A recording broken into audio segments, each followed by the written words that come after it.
Hello बच्चों, welcome back to AG classes. Introduction के बाद दोबारा आ गए हम एक नए टॉपिक के साथ, BPT and theorems theorem. This is Nikhil and आज स्टार्ट कर रहे हैं थियरम्स थ्योरम या फिर बीपीटी थ्योरम, जो कि बोर्ड्स के लिए one of the most important question है। ठीक है, तो आज इसको हम देखते हैं। सबसे पहले इसका स्टेटमेंट हमसे क्या कहता है?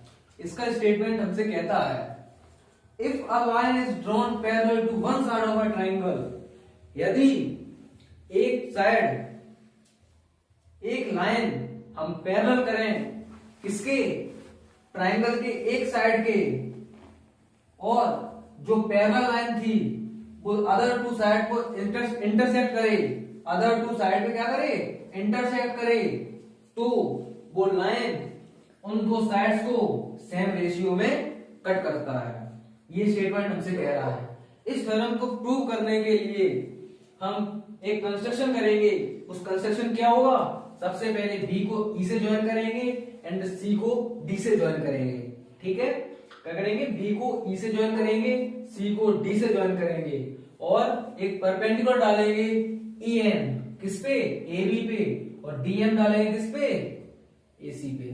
ठीक है, और इसमें जो हमें प्रूव करना है वो पता है क्या प्रूव करना, कि जो एडी है अपॉन में डीबी है, इस साइड का रेशियो, यानी कि AD upon DB is equal to AE upon EC. ठीक है, और इसमें गिवन क्या है सर? सबसे पहले तो यही पढ़ा था। क्या है गिवन? कमेंट में बताओ। नहीं बता? अब मैं बताता हूं। गिवन है इसमें डीई पैरेलल ईसी। ठीक है, सबसे पहली लाइन थी। ठीक है, अब प्रूव करते हैं। सबसे पहले इस ट्राइंगल का एरिया निकाल लो। Area of triangle ADE 1/2 base into height. ध्यान से देखना, बेस क्या होगा, इस पे हाइट डली होगी, और हाइट क्या है, EN है। अब देखना, बेस के लिए मैं छोड़ दे रहा हूं, हाइट क्या ले रहा हूं, EN। लेकिन बेस क्या हो गया? बेस हो गया सर EN किस पे डली, AD पे डली है। एडी हो गया ना, इक्वेशन फर्स्ट हो गई। अब इसका एरिया एक तरीके से और निकल सकता है। कैसे निकल सकता है सर? अगर हाइट ये है तो ये भी तो परपेंडिकुलर है ना, ये भी तो होगा। ठीक है, तो जब ये लोगे तो बेस क्या हो जाएगा, AE हो जाएगा। तो 1/2 base into height is equal to 1/2। अब बेस क्या हो गया? बेस हो गया बेटा AE, और हाइट क्या हो गई, DM। सेकंड क्वेश्चन बन गई। अब देखो, अब तीसरी क्वेश्चन कहां से बनेगी? सर एक ट्राइंगल लेंगे। सर एक ट्राइंगल है ABE नाम का, बड़ा चालाक ट्राइंगल है वो। सर ये ट्राइंगल है। क्या ट्राइंगल है? Area of triangle DBE। पता है ये चालाक क्यों है? क्योंकि ये अपनी हाइट यूज ही नहीं करता, ये दूसरे की हाइट चला लेता, इसलिए ये चालाक है। देखना कैसे है, 1/2 बेस इंटू हाइट। बेस तो अपना यूज करता लेकिन हाइट दूसरे की चुरा लाता, बेचारा वो चला जाता। देखना, ये है ट्राइंगल, लेकिन ये पता क्या यूज करेगा बेटा? ये यूज करेगा EN। क्यों? क्योंकि ये एक्सटीरियर ट्राइंगल में है, इसलिए। तो बेस तो ये अपना यूज करेगा, बेस का यूज करेगा DB, और हाइट कौन सी यूज करेगा सर? EN यूज करेगा। ये इक्वेशन थर्ड यहां से बन गई। अब चौथा ट्राइंगल है, वो भी तीसरे को देख के रंग बदल लेता।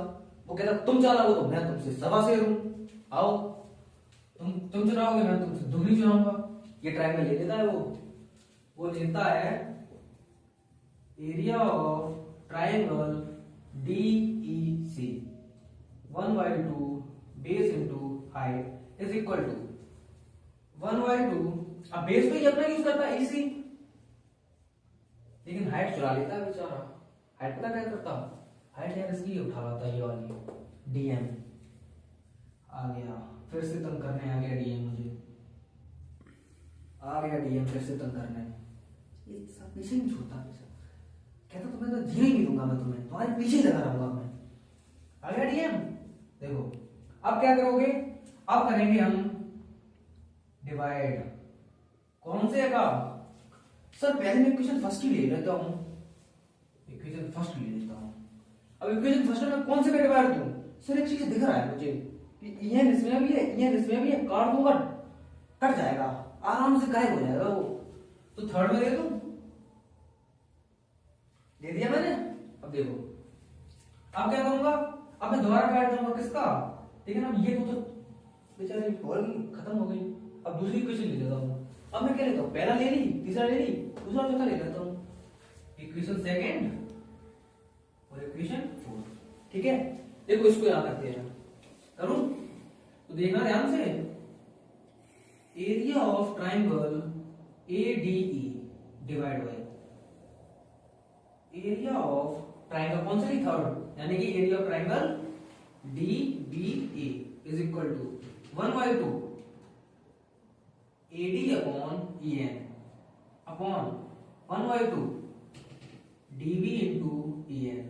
देखना बेटा, ये तो कट गया और ये भी कट गया, कट गया ना, कट गया, कट गया। देखो अब बचा क्या हमारे पास, हमारे पास बचा sir area of triangle ADE upon area of triangle DBE is equal to AD upon DB। Sir ये इक्वेशन नंबर 5 हो गई। कौन सी हो गई, 5 हो गई सर। 5 बन चुकी है, पता नहीं कितनी बने इसमें, कोई पता नहीं है। अब देखो 5 हो गई। अब दूसरा क्या काम था हमारा, डिवाइड दूसरा भी था, सर डिवाइड दूसरा भी दिया तुमने, तो डिवाइड मैंने दिया एरिया ऑफ ट्राइंगल। देखो दूसरे भी इसी का एरिया है ना, तो area of triangle ADE upon area of triangle DEC, ठीक है। लिखा मैंने, क्या लिखा, 1/2 AE इंटू DM। कितना तंग करता है ये DM, पता नहीं। अभी देखो इसको काट करके बात करेंगे, ठीक ना। 1/2 और यहाँ पे क्या है EC इंटू DM। मारो लात इसको, जाने दो, भागो भाग यहाँ से। 1/2 बेचारा अभी साथ में चला गया, कितना दुख। देखो तो area of triangle ADE upon area of triangle DEC is equal to AE upon EC। Sir मुझे कुछ कुछ दिखने लगा है प्रूफ वाला, एक ये करना है और ये करना है, देखो यही तो है। अब मुझे क्या करना पड़ेगा, सर कैसे मैं LHS दोनों का इक्वल कर दूं तो मुझे RHS भी इक्वल मिल जाएगा ना। तो देखो, तो बेटा दो इक्वेशंस बनी थी हमारे पास, इक्वेशन नंबर 5 और इक्वेशन नंबर 6, ठीक है। अब देखो कैसे मैं LHS इक्वल कर दूं और जो RHS है भाई तो मुझे प्रूव करना था, ठीक है। एक चीज देखना, जो एरिया ऑफ ट्राइंगल DBE है, ट्राइंगल DBE है, वो इक्वल होगा सर किसके, एरिया ऑफ ट्राइंगल DEC के। सर ये क्यों होगा, ये मुझे नहीं समझ में आया, मुझे नहीं आया सर, समझाओ सर, ये समझाओ। देखो ये इक्वल इसलिए होगा सर क्योंकि ये दोनों ट्राइंगल्स है ना, वो कैसे हैं, एक ही बेस पे है सर, इस पे है सर, इसका बेस तो एक ही है। नहीं आया, मुझे पता था तुम्हें नहीं आएगा। देखो एक ये ट्राइंगल था, इसका बेस भी यही, एक ये ट्राइंगल था, इसका बेस भी यही है ना। ये कैसे हैं, ऑन द सेम बेस, इसलिए इक्वल होंगे सर, होंगे ना। तो क्या मैं ये ट्राइंगल ऑफ, जो एरिया ऑफ ट्राइंगल DBE है, उसकी जगह मैं ट्राइंगल ऑफ एरिया DEC लिख दूं, मतलब DEB की जगह मैं DEC लिख दूं या फिर DEC की जगह DEB लिख दूं, कोई दिक्कत नहीं है। तो आओ, तो मैं लिखता हूं कि area of triangle ADE upon area of, अब देखना मैं DEC की जगह मैं DEB लिख रहा हूं, तो मैंने लिख दिया triangle DBE equal to AB upon EC। ये हो गई इक्वेशन नंबर 7। तो 7 इक्वेशन बन चुकी हैं, अभी 7 याद रखनी पड़ेगी तुम्हें, तभी कर पाओगे, नहीं तो कर नहीं पाओगे ये। अटक जाओगे बीच में, नंबर चले जाएंगे। ठीक है, तो सातों याद रखना। देखो, फ्रॉम इक्वेशन 5 and 7 बेटा LHS दोनों के इक्वल हो चुके हैं, LHS इक्वल हो चुके हैं। अब क्या है, RHS भी इक्वल कर दो AD upon DB equal to AE upon BC। Sir यही तो मुझे प्रूव करना था, बस इतना ही सा काम था, अब पता क्या करना लास्ट में, जब कॉपी में सॉल्व करो ना, तब यहाँ पे लिखना देन करने के बाद जो स्टेटमेंट तुम्हें गिवन था वो जरूर लिख देना सर, और वो नहीं लिखा काफी फालतू है तुम्हारी, क्वेश्चन नहीं किया तुमने, ये जरूरी है। ठीक है, तो इसी के साथ ये टॉपिक खत्म हुआ। लेकिन बेटा एक बात है, अपनी इच्छाओं को मत मरने देना, क्योंकि ऐसा होता ना कि जिंदगी भी उन्हें आजमाती है जिनके हौसलों में उड़ान होती है।